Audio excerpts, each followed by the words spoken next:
Every day is a struggle for Dan and Elaine Lambert. I've had seizures that caused me to fall now, and that's why I got broken bones now. Dan has a traumatic brain injury and is partially paralyzed. That's about all I do. He was struck by a train while working for the railroad. Since the accident, he's had 2 strokes and 4 heart attacks. I went for about 6-7 weeks where I had these open sores on my legs. Elaine suffers from a disease that causes painful sores and swelling in her legs and has bouts of severe depression. But add to that, we don't know what's going to happen at this point. News that this home they bought for their retirement is no longer theirs. The Heritage Hills Homeowners Association sold it because the Lamberts did not pay $380 in HOA fees. The first that I knew that the house had been sold was when the officer of the court appeared at my door. With their belongings already packed after getting an eviction notice from the new owner, Dan and Elaine each take some of the blame. And I know it's mostly my fault. And now I'm almost afraid to make any decisions because I've already messed up so badly on this other. The couple says the HOA dues were simply not a priority as they dealt with getting through their illnesses. They say certified letters from the HOA's attorney went unopened or thrown out because they thought it was junk mail. Still, they think the HOA has gone too far. There's no way in hell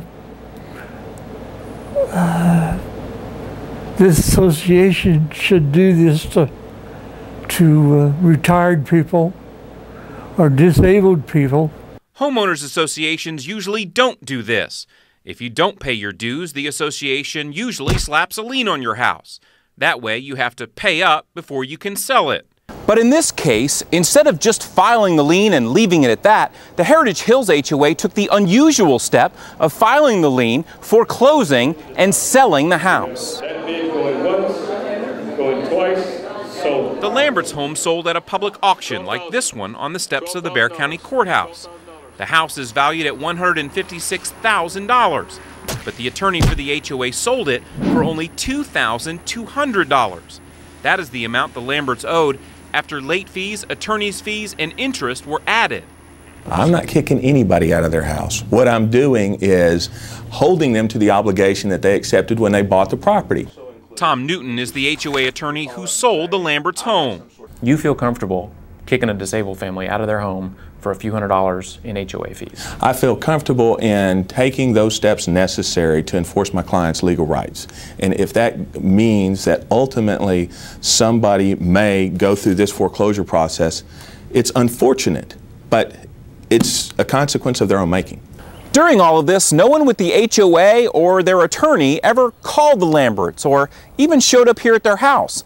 They never simply walked up, knocked on the door, and talked to them to find out why they were not paying their HOA fees. But don't you think if you're going to take their home away, you should at least go talk to them face to face? No, I don't. I don't. And I'll tell you, there are some people out there who have whatever sort of issues they have. They become violent when you approach them about their shortcomings or their failure to abide by their obligations. And I think it's a dangerous situation. The Lamberts say they're not dangerous or violent. They're just surprised that a homeowners association can go so far because they owe so little. I feel like I'm back in the Old West and somebody has taken over my home. You know, they just didn't use a gun and on a horse. They did it through a legal system in the U.S. mail.